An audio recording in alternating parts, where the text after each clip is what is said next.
Welcome to the Propreneur Podcast, where we help practice owners become better entrepreneurs. I'm your host, Dino Watt.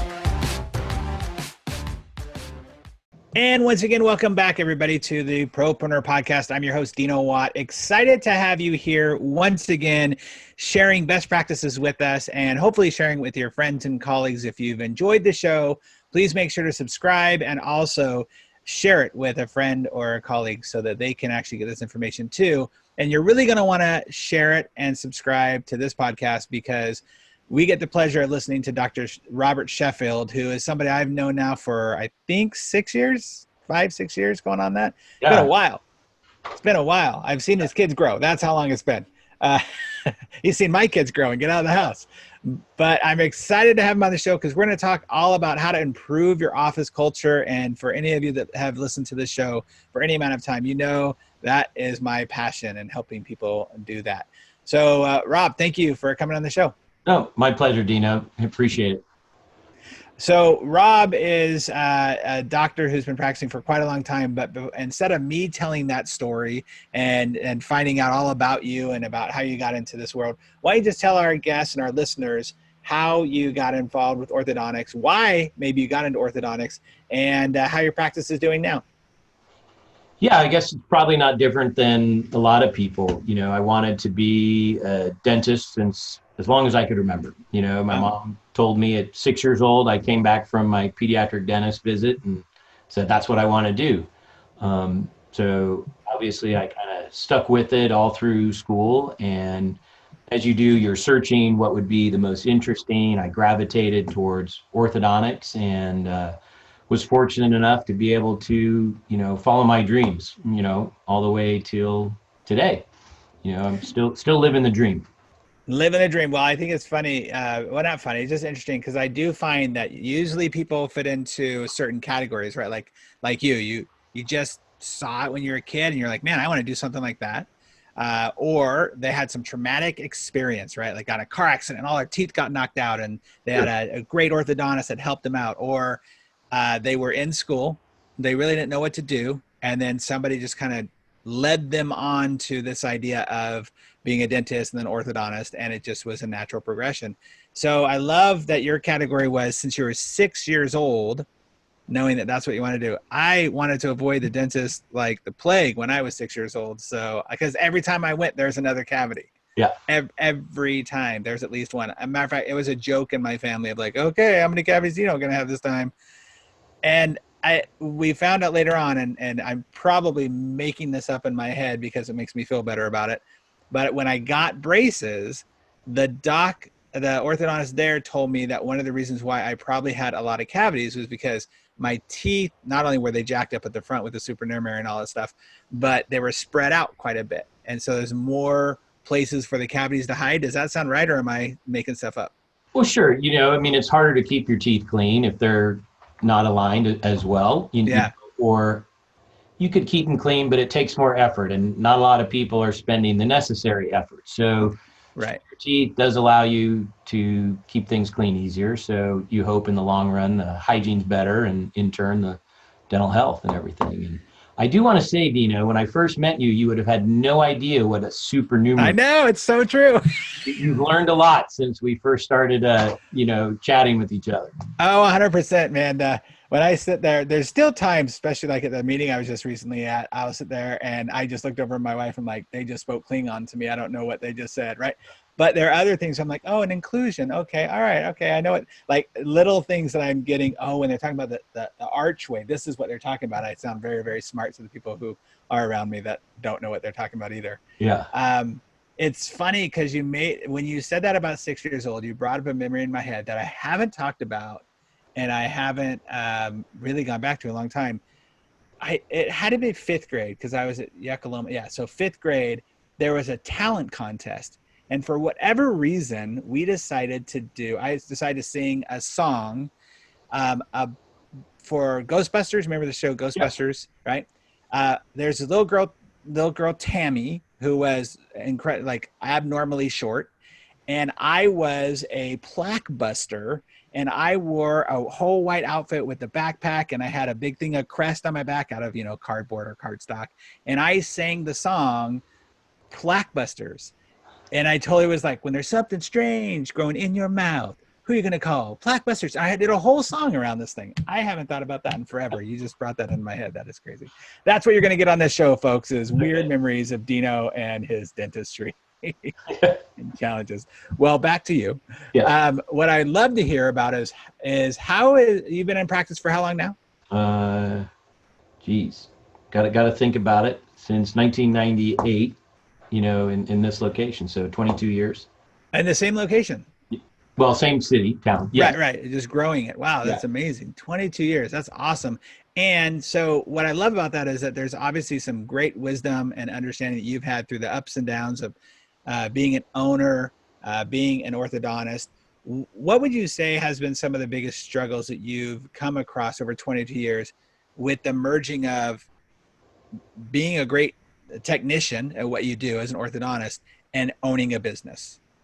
Where are some big challenges? Yeah, I think, obviously learning the technical side of what we do is a constant process. I think, anyone who is dedicated to their profession is going to continually learn and grow. Yeah. And you always learn something new, and you seek out mentors to help you with a challenge or a problem or something that, I never thought of doing it that way. So, and that process always thrills me, and I'm engaged at all times in that area. The business side, you don't get a lot of training on that side coming out of school. I think I was fortunate based on my background and friends and colleagues through my wife's line of work to probably have a little more business background, than others. But I was fortunate when I got out of school and joined a practice and eventually purchased that practice and took over. It was a pretty well-respected practice. It was a large practice, with a nice reputation and had certain systems in place. And so, it afforded me the luxury of concentrating on the technical side of my, craft, and the business side kind of plodded along. Okay, it's doing fine. Here we're going. And I've always been a numbers person. So, record this, measure this, as you say, if you don't measure it, right, you don't know what's happening. So I always did that, but I'd have a lot of data and maybe never do anything with it. As I reached a certain level of busyness in the practice, you start to realize how critical systems are and how critical, I think, most importantly, the team you're building to go on the journey with you is. And as you know, I kind of reached a point where it seemed as though sometimes I was swimming upstream with my team. And so for me, it was really trying to identify what I wanted for myself as a business owner, and then personally to kind of move the practice to the next level, or even more importantly, just let me get more enjoyment, out of it, rather than feeling like I was caught in a tornado all the time. Which is super important, right? Is the idea of actually enjoying not just what you do, but doing it every single day. I haven't met a lot of orthodontists who are like, yeah, I hate being an orthodontist, or I'm no longer excited about being an orthodontist. But when you combine that with the business side of things, that's where the struggle comes in of, I love doing what I do every day, but having to run a business every day is what drags me down. And unfortunately, that sometimes can get in the way of doing what you love. Yeah. I would think so. And that's you always, in my opinion, and learning with your help, was how do you define what it is you want? You know, and while I had a vision and a mission, okay, I believe it, but you got to enroll the team and they have to believe it. And then the further step of trying to identify core values, I thought was a big step and a big process, and it still is. I mean, to this day, whatever, 5 years since, we first started working together, or 6. And I think the hardest thing for me was you telling me early on, you go through this process, you're going to find that you're going to have to love some of your team into a different place. Yeah. Because Yeah. Maybe their values are not aligned with your values. Mm-hmm. And that's a scary part, I think, for any small business owner, because it's not as though we have a pool of waiting, employees sitting there who you can plug right in. When Right. you lose a person for whatever reason, um, it's a challenge. I mean, the day becomes more stressful because you're understaffed, puts a bigger workload on the rest of your team and your patients. Um, and so that's a scary thing, but, learning to stick with it and stick to your guns, I guess Yeah. is, what I've learned through the process is this is what I want. And I'm going to keep plodding along, and gradually, okay, you've got one more person who's enrolled, and now there's another one and another Yep. one, and eventually, I hope I get there. Maybe I'll retire at that point, but You can be done and be like, finished, got it, got it all dialed in. yeah, I've been pondering a lot lately on the idea of leadership, because there's so many ideas of what leadership is and so many definitions of what that means. And as I've been kind of narrowing it down, I've been thinking more about part of, and a very large part about being a leader, is the willingness to be uncomfortable so that you can help other people get what they want in life. And that uncomfortableness is, look, it's not comfortable to let somebody go. It's not comfortable to take a risk on even hiring somebody. It's not comfortable having to learn a new process. It's not comfortable to have to discipline someone. And yet that is the leadership quality that is so necessary and to be learned. And too often it's hijacked by this idea of, I want to be nice, I want to be liked, I want to not have people upset with me, which is, I think, a very common human trait for most non-sociopath people. And it's a big step to take, to say, this is what I want. I'm going to have to get uncomfortable to make sure that's what I get, even if that means in the short term hurting somebody's feelings or making them not understanding. I used to wrap a lot of it in integrity, right? Like, well, if you don't want that person working with you, you're out of integrity every day that they're there with you. How did you find? There are a lot of docs. There are a lot of business owners who never get there, who do 30, 40 years in their practice and then hit that retirement moment and never had gotten there. How did you decide to make that transition into realizing that that was really important to you, to actually ask for and put that line in the sand, if you will, of what you want? yeah. I don't know. It wasn't like a light bulb moment that Mm-hmm. kind of went on. Obviously, it had been something I'd been thinking about for a long time. Mm-hmm. I read a lot of different things and self-help, whether it's business or personal. And so Sure. you see that, but how do you implement that? Can be difficult. And when I spoke to a friend and he'd kind of gone through challenges in his, practice and had kind of made a change or a commitment that he wanted to love what he was doing all the time, not just the technical side, but Mm. the environment, so to speak. And that kind of spurred me to say, okay, what do I need to do? And that's kind of what led me to working with you, Oh, right. Yeah. and that was what was intriguing because there's so many people in the dental industry, right?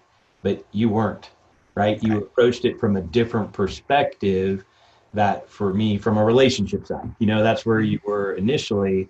And everything we do, whether it's personal or let's just focus on the office, it's a relationship. I Yeah. mean, you're with the 5, 6, 10, 18, 20, however many, team members you have, plus all your patients, right? So it's all about relationships, and um, all of us can work on relationships, right? Yeah, And absolutely. I want to say it was Keith Cunningham from The Road Less Stupid, but my brain is saying no, it's not. Anyways, the quote is, there are no business problems. There are only relationship problems masked as business problems. And if you think about that on an even deeper level of how we are, what our relationship is with money, what our relationship is with success, What is our relationship with, claiming that we're the best in the world at what we do?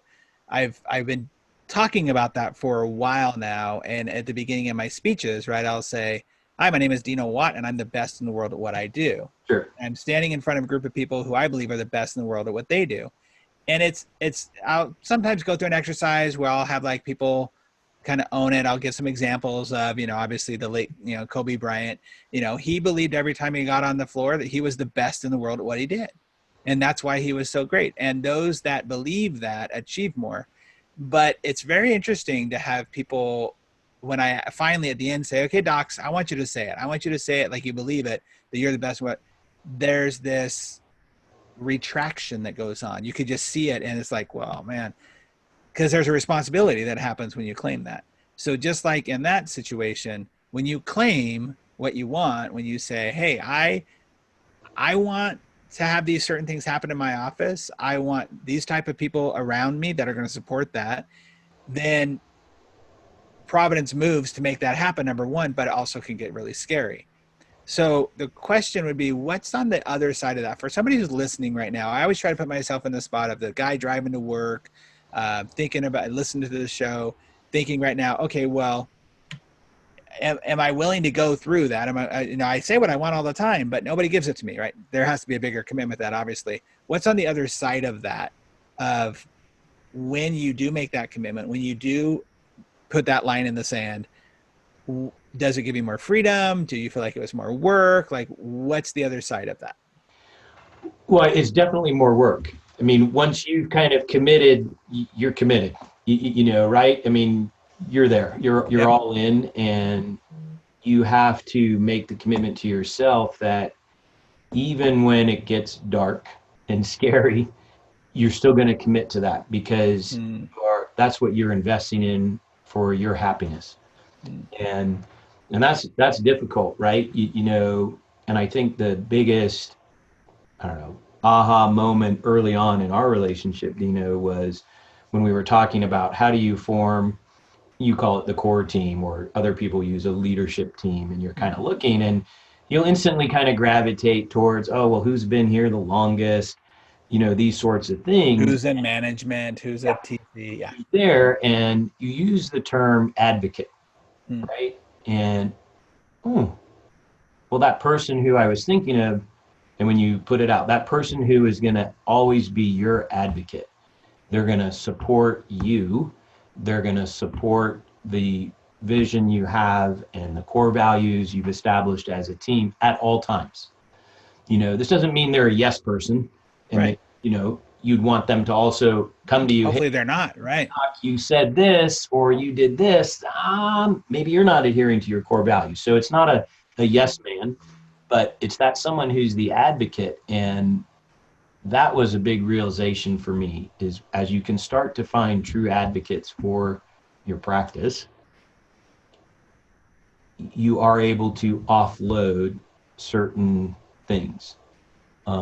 But it's a constant work in progress, and maybe we'll touch on it later, but I'm going to throw it out there now, because the biggest struggle I have now is, how do you develop that mid-level management, so to speak, within your practice? You've got people who they can think 10 steps ahead, something's going to happen. Oh, I've got to check this. They kind of do that.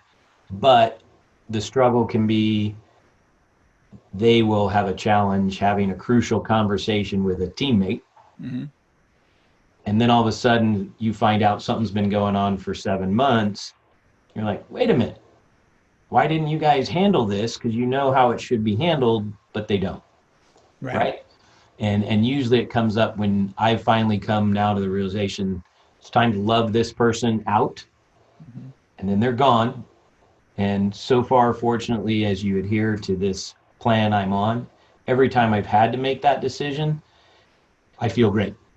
So I know it's the right decision. I mean, not great that I had to let someone go, but no, but it's the right decision. All of a sudden this weight's off my chest. But then all these things come to light. Oh yeah, there was this, and this. You're hearing from the team. Oh, come on, guys. I need you to I need that feedback. Yeah. Either fix it or bring it up sooner. Because sometimes I'm thinking, maybe it's only me. I have the biggest problem. Oh, maybe it's my problem. And then I realize it's not always my problem. No, and that's a really important thing, is to trust yourself. I think we often, whether it be just a life thing or uh, in our practice thing, we're kind of taught not to really listen to that intuition and that gut, because whether it's a matter of the fear of, well, if I do listen to that and I take action, it's going to be more work for me, or what are the ramifications of that action I'm going to take. But I think the more we start thinking about, that's a red flag, or at least an orange flag, maybe I should ask a question on that. Maybe I should, really, I'll be willing to poke the bear for just a moment. And then if I'm wrong, cool, I'm totally open to being wrong. It's interesting. I was listening to a podcast. I was listening to Joe Rogan podcast, and he was interviewing Robert Downey Jr. with Iron Man. And he basically was saying how cool it would be. Like, are you ever going to come back to Iron Man again? And it would be cool if he showed up in one episode or another movie 5 years down the road. How cool would that be? And then 5 minutes later, he is talking about how terrible of an idea that would be for Robert Downey Jr. to show back up again. It's kind of like a prize fighter who is great, and then he retired and tries to come back, and it's always a terrible situation. Yeah. And Robert Downey Jr. says to him, he goes, well, it sounds like you're arguing both sides to me right now. And Joe Rogan goes, well, yeah, of course, because I'm always open to being wrong. And I thought that's a really smart way to think about it for leaders, is be willing to say, hey, I'm worried about this. This is my concern here, but I'm totally open to being wrong. If you can show me that that's wrong, or that I'm going down the wrong path, I'm totally open to that.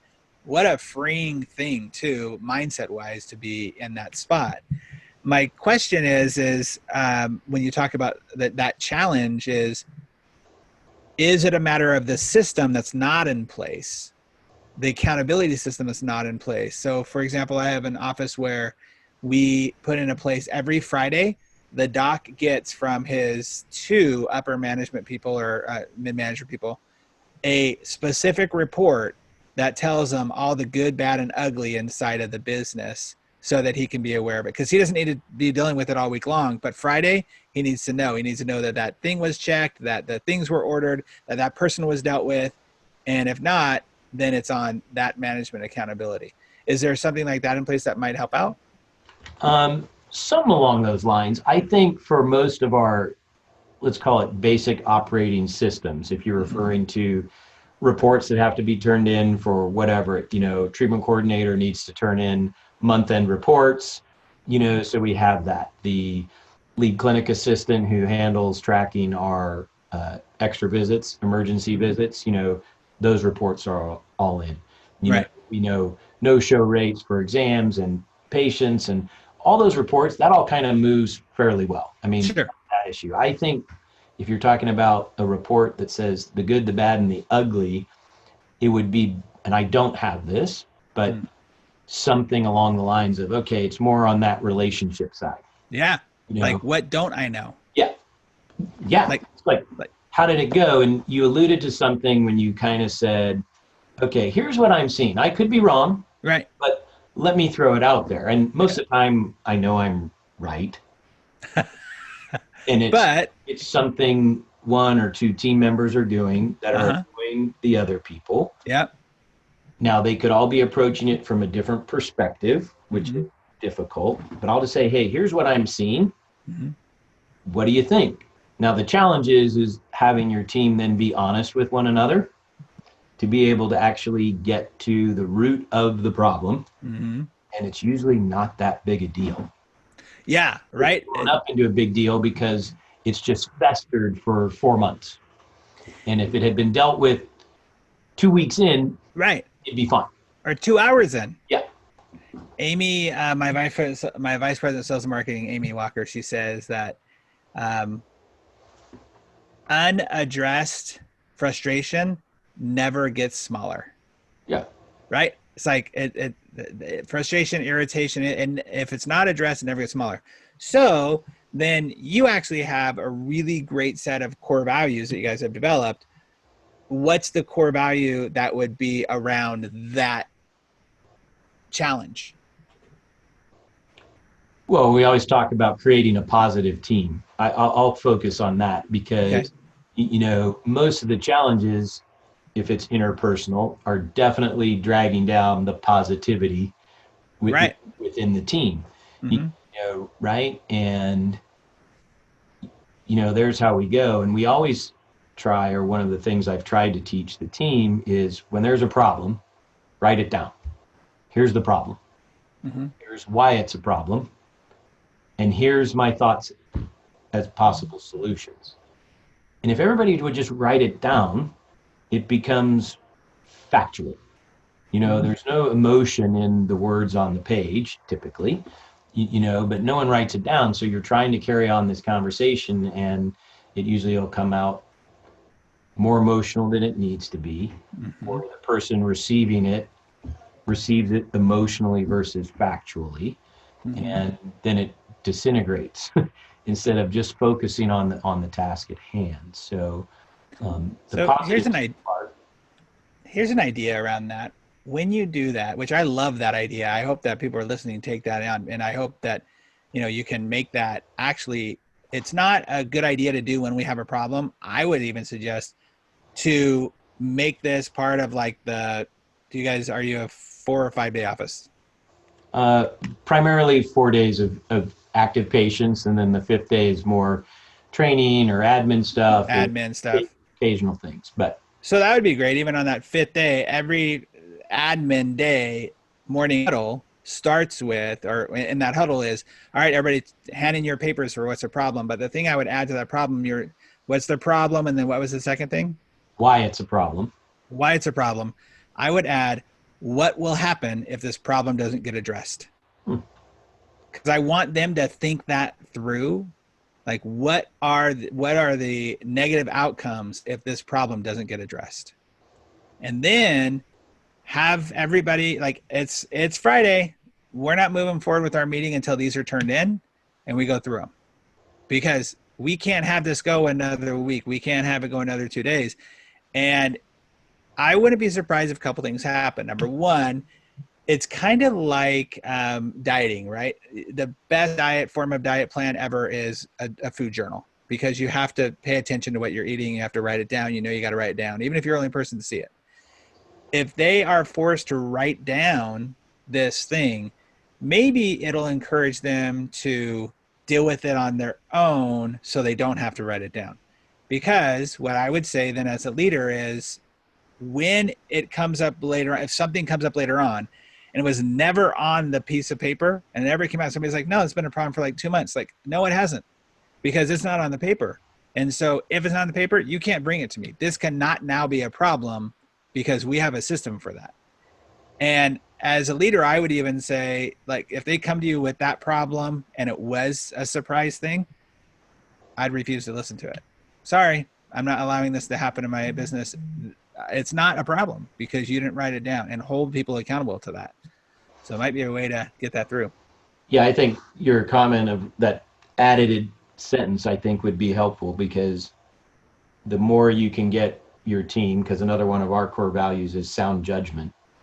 Mm-hmm. So they have to know the ramifications of what a decision might be to 100%. business and patients and team, because there's a lot of ideas. Great, but I'm approaching it from, okay, I start seeing 12, 15 other things that could happen from that decision, Yep. and they don't. And that forces them to at least think about it in an exercise form. They might only come up with one or two things, but Yeah. that could be helpful that way too. Yeah, as long as it makes them think, right? We want them to start thinking and know and let them know that we want them to think and come up with those solutions. Keith Cunningham often talks about that with the like, sometimes we have to think about not just what would happen if this went right, but what would happen if this went wrong? Can I handle that going wrong? Well, Yeah. they need to be able to think through like, all right, so do I want to make this a problem? Is this really a problem? It's kind of like that, Byron Katie thing where it's like, okay, is this true? What if it wasn't true? And that way I can actually think through the process in my head. By the way, I think all of this, and I hope those that are listening get this, is that like what a huge gift that is to the team members, helping them solve resolve problems in their own life and their own challenges, their own marriage or their kids or whatever. And I think that's one of the greatest honors of being a business leader, is knowing that you are in a position to not just grow. Like, I love how you said that earlier. You're constantly growing, you're constantly learning, but to show that as an example and be the true leader to all the people that work with you, so they can step up to that next level. And it's quite an awesome thing to see. So I think that'd be a great thing for you to add in there. I think it's awesome. I love it. Yeah. Yeah, that's awesome. Okay, so tell us where your business is going. In what sense? Well, what do you see in the future, and say 3 years from now? You're at December 29th or 31st, I guess it would be 2023. Like, where do you see yourself? What's happening? Yeah, well, I think then it's still continually honing my craft, obviously, as the orthodontist, and that. But, we've had an influx of new talent, right? And so I think watching them grow is exciting for me, in that sense. So I'm hoping in 3 years, it's the same people that we've, recently onboarded. That'd be great. Yeah. So definitely want that. But watching them as a team grow, I'm hopeful that with the new group, they're much closer to each other, I think. Not that everyone needs to be hanging out, all the time out of work, but the majority of them seem to. I try not to get too much into everything they do, but you hear the stories and the chatter. So I think that nature, that they have an environment of where they're friends, not just in the office and they tolerate each other as colleagues, but true friends, really going to improve the morale and the ability to have a crucial conversation, because if you're friends, you can have it and they piss you off and they upset you, you're able to kind of smack them a little bit, not literally, but fire back quick and usually get over it faster. If it's kind of more of a casual, just coworker relationship, it's harder, I think, to have that kind of a conversation when a problem arises. And so that's what I really, want to see. I think watching a lot of the newer team members be excited, meaning you've had people that did certain tasks, and then we just had our annual kind of planning conference that we do as a team every year. And okay, we've got this task that so-and-so used to do. And you watch those who are stepping up to take on other tasks, not just punch a clock, change some wires, help me put some brackets on teeth, but they actually want to be engaged in other things going on in the practice. That's exciting too, I think. And so far, they also seem to be the type who follow through. And a lot of people say, "Hey, I'll handle that," and then it pops back into my mind 5 months later. Hey, what happened to that? Nothing ever happened, right? I mean, that's what I want to be able to see. The ability for me to be able to, hey, here's something we need to accomplish, and they can execute it without a lot of oversight, unless they want that. But not so much oversight. No micromanaging. I like to not micromanage. I'm always there for help and feedback, but you're there to guide them and help them. And most people talk about how they really want more autonomy in their job, and that's only going to come if they feel like there is that support and that they can make those decisions, because you're teaching them how to make better decisions. What you mentioned there about the task, right, is that sounds like you're finding more people to take on a role instead of do a task. Garrett Gunderson, I mentioned, often talks about that, right? When you hire for a task, you create enslavement. When you hire for a role, there's your freedom, because now they are thinking about it more on a big level of, okay, what can I do to help this thing go to the next level? Would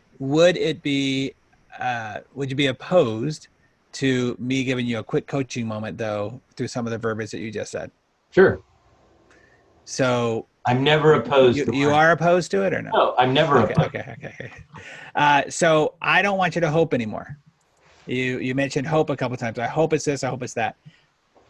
Go to your team, and this is for everybody out there. I think it's so important for them to have clarity on what your expectation is, and let them know that this is what you expect to happen in the next 3 years. This is what you expect for them to act like, because your expectation holds more weight than your hope. Tony Robbins talks about how you have your state, your story, your state, and your strategy. And the worst strategy of all the strategies out there is hope, because it comes and goes with the wind, right? It's just depending on your mood. But when you have a strategy of, look, my strategy for you guys is that we are going to be a team that always thinks about how we can make the whole business improve. My strategy is that I didn't hire a bunch of people to do certain things like a task, but I hired people to perform a role because you're responsible for helping my business grow as well. And I understand that you wake up every single day to make my dream come true. And so in turn, I'm going to wake up every day to make your dream come true.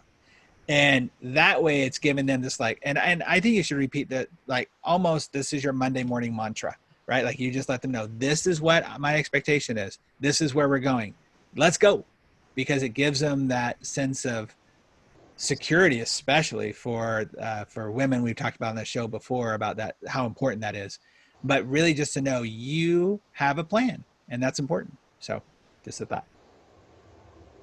So when you hear yourself say hope, you got to flick the rubber band on the wrist, or twist your knee or something. Okay.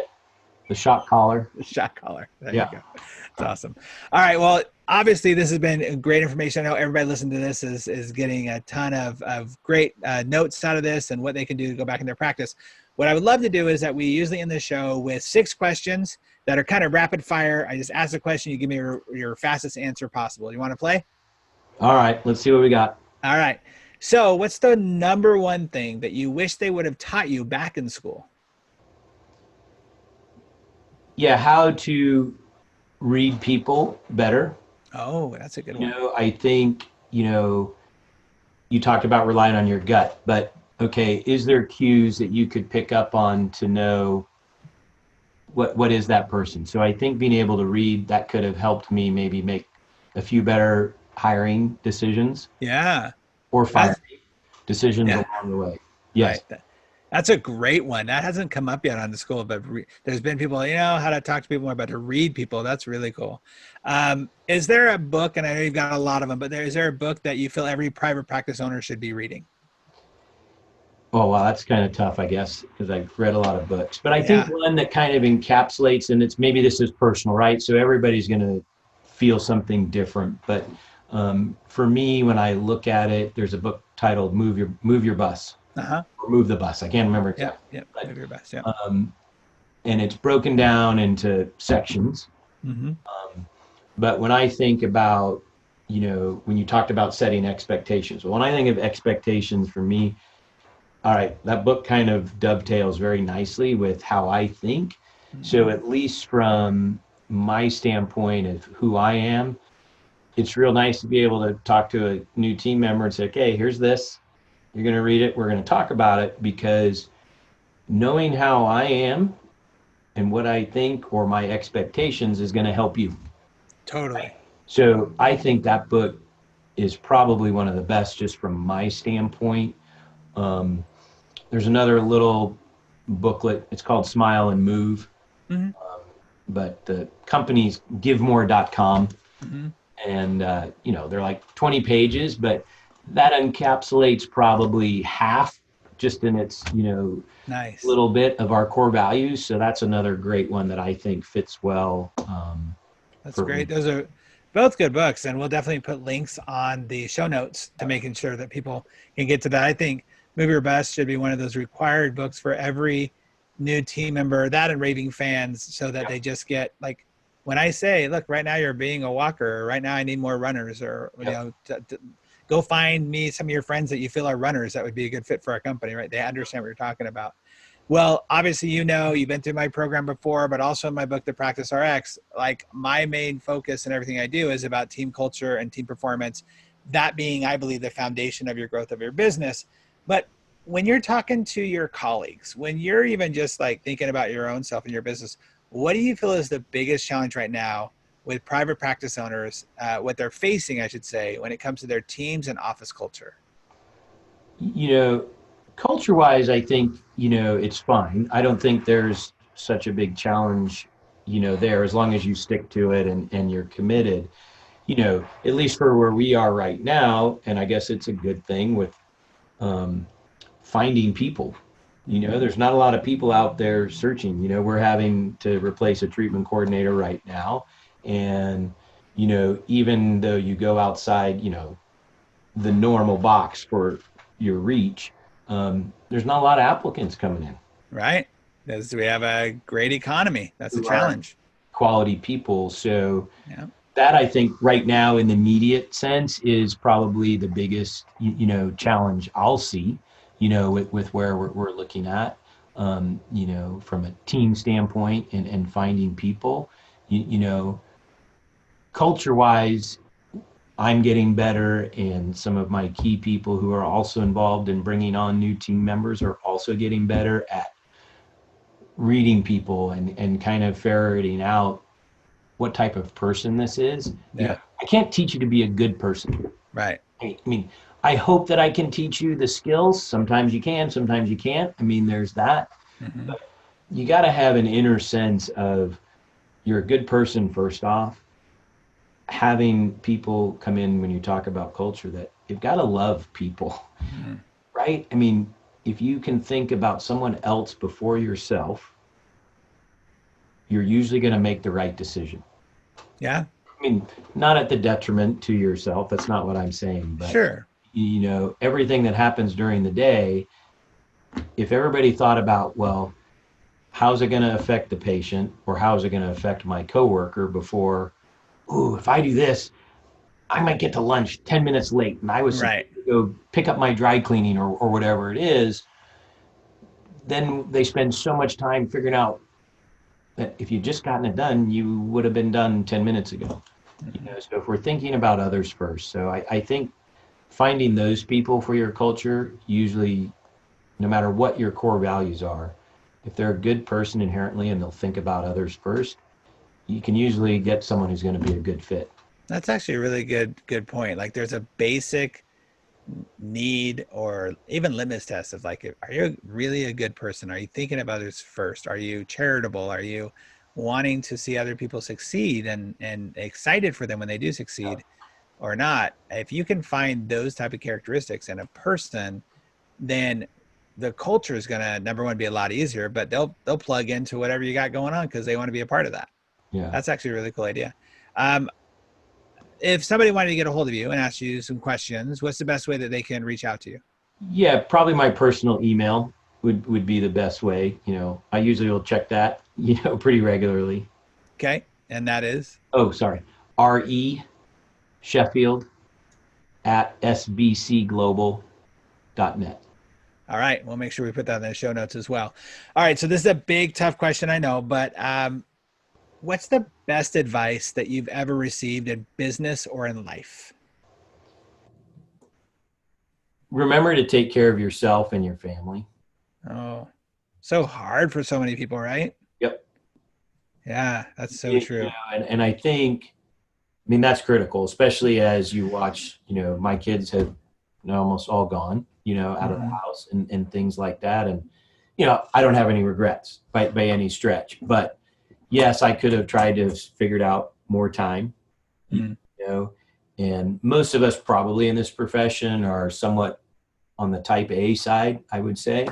Mm-hmm. So, you got to plan time for yourself. It sounds really bad. Oh, you got to schedule time for this. So important. I think to any, especially younger professional or anybody, I guess, is want to make that schedule. And even if it's just when I'm home, I'm going to make sure for at least 45 minutes, I'm going to sit down with my spouse. Yeah. And even if it just means you're sitting on the couch together and you're watching, I don't know, Home and Garden Channel or whatever it would be, at least you're there with them. Take time, whatever you can, to maybe eat dinner as a family. Yeah. I think that's the biggest thing. And ask your kids, how was their day?